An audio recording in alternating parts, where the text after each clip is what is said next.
Fala, família abençoada do Senhor Jesus. Vamos para mais um Só por Hoje de hoje, né? Isto não é um teste. 7 de fevereiro. E encontramos um Deus amoroso e pessoal a quem podemos recorrer. Texto básico, página 29. Alguns de nós vêm para a recuperação com a impressão de que as dificuldades da vida são uma série de testes cósmicos designados a nos ensinar alguma coisa. Essa crença é prontamente evidenciada quando alguma coisa traumática acontece e nós lamentamos. Meu poder superior está me testando. Estamos convencidos de que é um teste para nossa recuperação quando alguém nos oferece drogas, ou um teste para o nosso caráter quando confrontados com uma situação onde poderíamos fazer algo inescrupuloso, sem sermos apanhados. Podemos também pensar que é um teste para a nossa fé quando vivemos uma grande dor durante uma tragédia em nossas vidas. Mas um poder superior amoroso não testa nossa recuperação, nosso caráter e nossa fé. A vida apenas acontece e algumas vezes machuca. Muitos de nós perdemos amor sem ter culpa. Alguns de nós perdemos todos os nossos bens materiais. Outros até mesmo sofreram a perda de seus próprios filhos. Às vezes, a vida pode ser terrivelmente dolorosa, mas a dor não é imposta por nosso poder superior. Ao contrário, esse poder está constantemente a nosso lado, pronto para amparar-nos se não pudermos caminhar por nós mesmos. Mas há mal que a vida possa nos fazer que o Deus de nossa compreensão não possa sanar? Só por hoje eu terei fé em que a vontade de meu poder superior para mim é boa e que eu sou amado. Eu procurarei a ajuda de meu poder superior nos momentos de necessidades. Cara, esse Só por Hoje aconteceu comigo semana passada e nessa semana. Semana passada, eu deixei a minha esposa sair para comprar os materiais da minha filha com meu carro. E meu carro, ele é bem chamativo, né? Eu gosto de mexer, né? Eu tenho 37 anos, então eu sou da época do Need for Speed, né? Dos Velozes e Furiosos. Então eu gosto de pôr neon, de pôr faixa, de mexer, né? De deixar personalizado do jeito que eu gosto. E, cara, isso faz com que todo mundo reconheça meu carro, né? Beleza, ela saiu, eu deixei ela sair com o meu carro, porque ia ser mais confortável, ia ser mais fácil, etc, né? Ela foi comprar os materiais da minha filha, eu estava cansado, fiquei em casa descansando. E ela foi no centro da cidade, deixou o carro no estacionamento, e quando ela precisou ir na papelaria, ficava longe, ela precisou tirar o carro e ir na papelaria. E lá perto da papelaria não tinha estacionamento, ela deixou o carro na rua. Resumindo, ela chegou, o carro estava riscado, bem no capô gigante, né? Tava escrito pare. Estragou as faixas de vinil que eu coloquei. Beleza. Ela me mandou mensagem com as fotos, aí eu acho que ela ficou com medo e apagou, mas eu já tinha visto, né? Eu tinha acabado de acordar e olhei o celular para ver que horas era e vi a mensagem. E aí, cara, a primeiro momento eu falei, não vou deixar isso me abalar nem me frustrar, né? O carro tem seguro, vou arrumar o carro e vai ficar tranquilo, né? Quando eu comprei o vinil para colocar as faixas no carro, que foi eu mesmo que coloquei, sobrou um bom pedaço, falei, eu vou colocar as faixas, vai ficar de boa. Aí, o que eu queria fazer? Eu gostaria de já na segunda-feira, já levar o carro de manhãzinha, deixar para arrumar e já, sei lá, depois de 3 dias já pegar, já aplicar as faixas e força, né? E já não pensar mais naquilo. Só que segunda-feira eu tive uma grande decepção, porque quando eu fui lá para ver o conserto do carro, o seguro não cobre. E isso me gerou um prejuízo muito grande, porque eu vou ter que eu vou ter que pagar do meu bolso para lixar a pintura e pintar de novo. E esse carro foi meu único carro que eu não bati, graças a Deus, né? Todos os carros que eu tive sempre tinham algum amassado na lataria, sempre tinha encostado em alguém. E devido à minha dicção ativa, eu nunca tinha dinheiro para arrumar, né? Então esse carro estava de fábrica certinho, agora infelizmente eu vou ter que mexer nisso. Mas qual que é o X da questão aqui? O X da questão é que na segunda-feira, depois que eu fiquei sabendo que não dava para arrumar o carro, eu fiquei 3 dias mal. Fiquei 3 dias frustrado, me sentindo triste, aquilo estava me incomodando. Toda vez que eu entrava no carro para dirigir, eu olhava aquele, né, riscado gigante no capô do carro. E cara, olhando assim, eu não lembro de ter feito alguma coisa na qual levasse uma pessoa a fazer isso, né? Até porque a pessoa riscou muito fundo, ela estava com muita raiva de mim.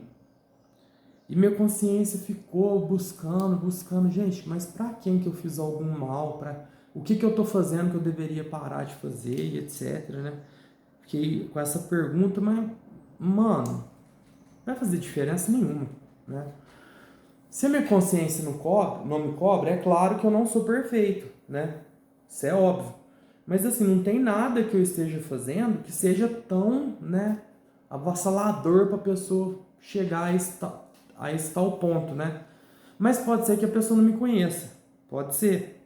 Mas enfim, isso não importa. Ela me conhecendo ou não, nada vai mudar o fato dela ter riscado, ter me gerado um prejuízo, não só para mim, mas também para ela. Por quê? Porque Deus é justo, cara. Uma hora ou outra essa pessoa vai ser cobrada pelo ato que ela fez.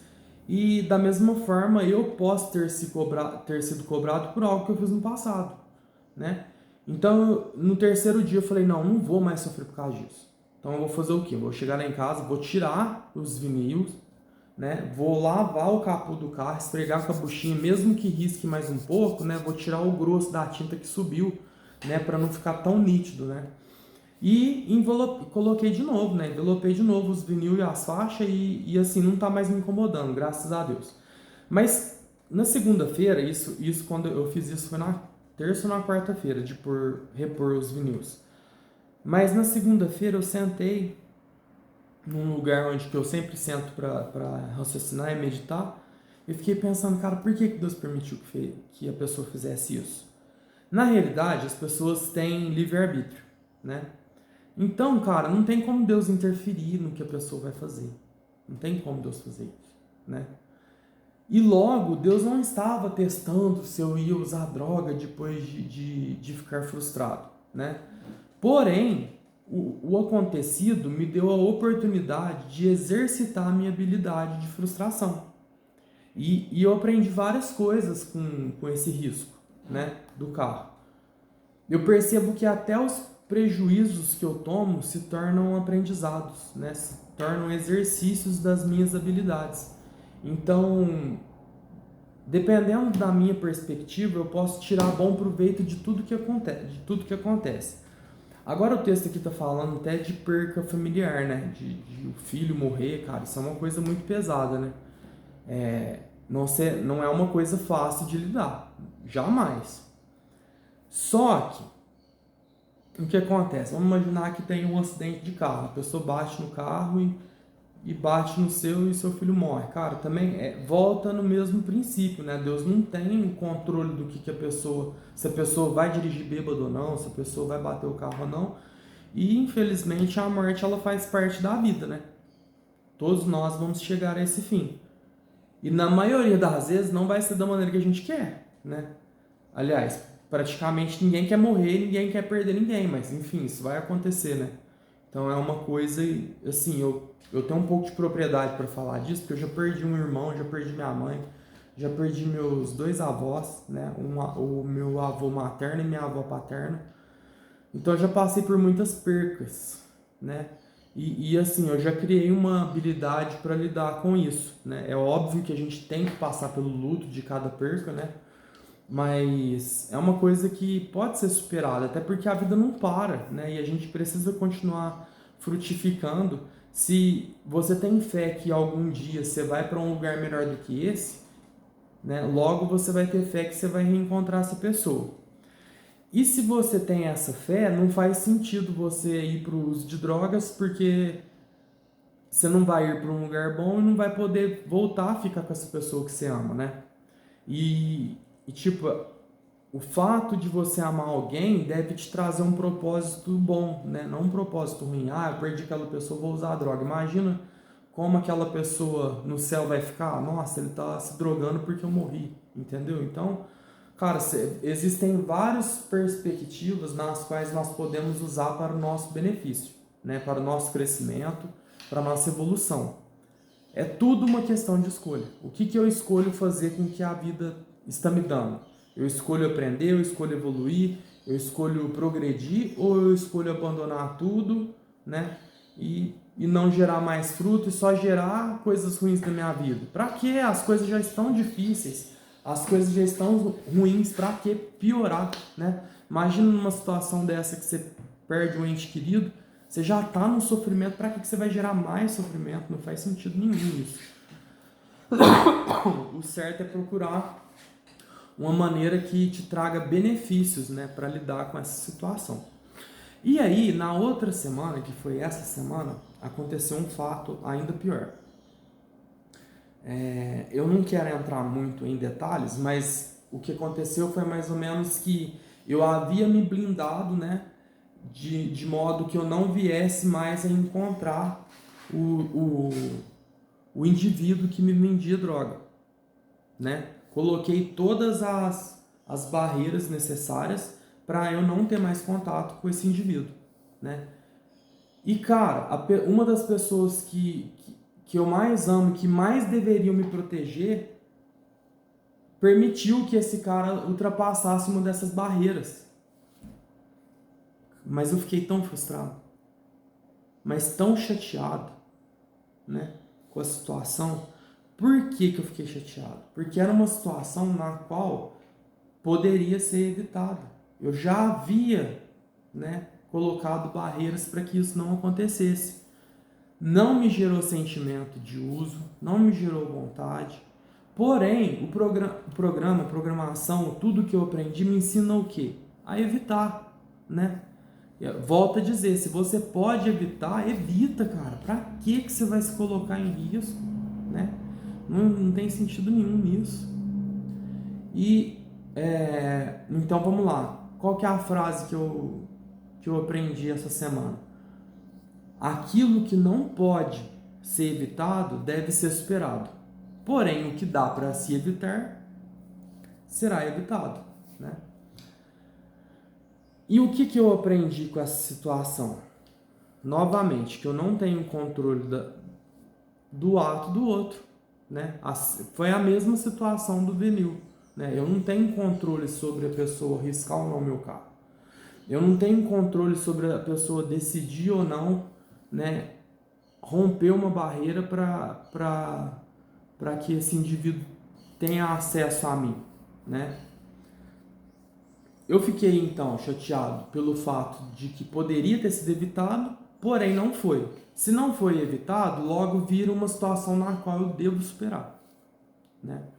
Eu tomei as minhas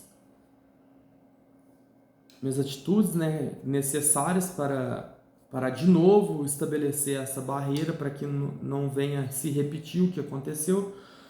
Por que eu fiz isso, cara? Porque eu não sou o super-homem, eu não sou Jesus Cristo, né? Só por hoje, eu estou bem, eu estou em paz, eu estou feliz, eu quero recuperação com todas as minhas forças, com todo o meu ser, com cada átomo, com cada célula da minha vida. Eu amo e desejo a recuperação, eu amo e desejo a sobriedade. Só que isso é só por hoje, né? Eu não tenho controle sobre o meu futuro, eu não sei o que vai acontecer amanhã, né?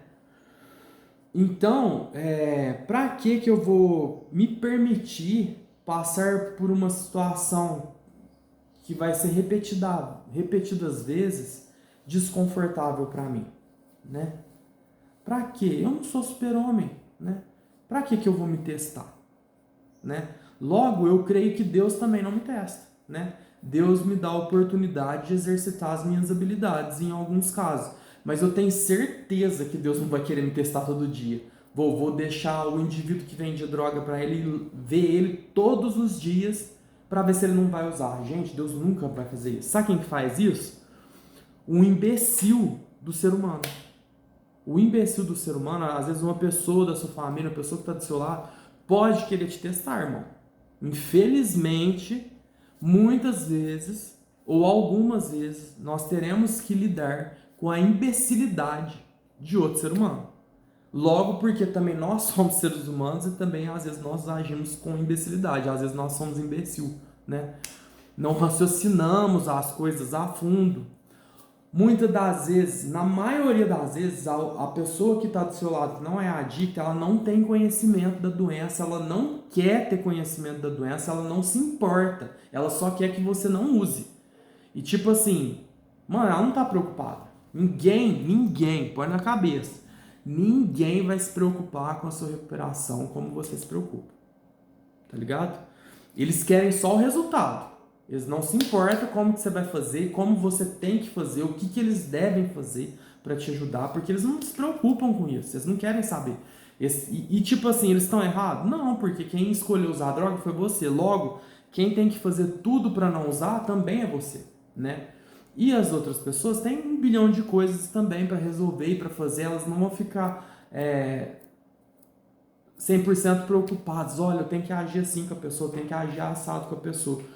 E pensar dessa forma é um comportamento de adicção ativa, né? É você entrar no egocentrismo e achar que o mundo tem que girar ao seu redor. E não é assim, a vida não é assim.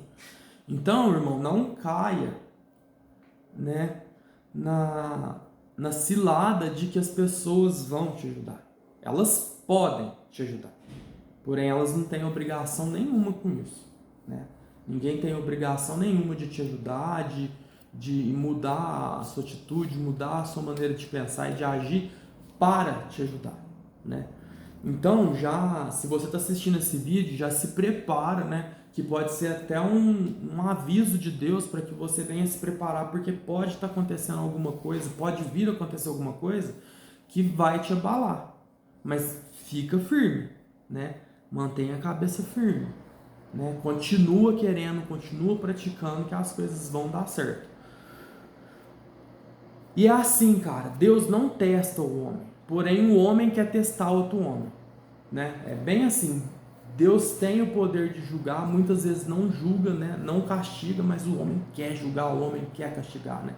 Quando eu falo homem, eu me englobo nisso, porque eu também sou falho, né? Nós somos falhos. E é isso, cara, a gente tem que ter a cabeça em Cristo, ter a cabeça firmada, né? Ter fé, usar os pilares aí da recuperação, fazer terapia, tá indo na irmandade, tá próximo das pessoas que estão em recuperação, buscar o seu poder superior e, acima de todas as coisas, querer com todas as células e todos os átomos do seu corpo, né? Ficar em recuperação, permanecer em recuperação. Família, é isso. Deus abençoe vocês. Hoje é sábado, vamos ficar espertos, vamos ficar de olhos abertos, não vamos ceder à vontade maligna que está nos nossos corações e vamos transformar as nossas vontades em coisas boas. Não permita que os homens interfiram na sua vida. Porém, escolha que Deus transforme a sua vida a cada dia. É isso aí, essa frase eu inventei hoje.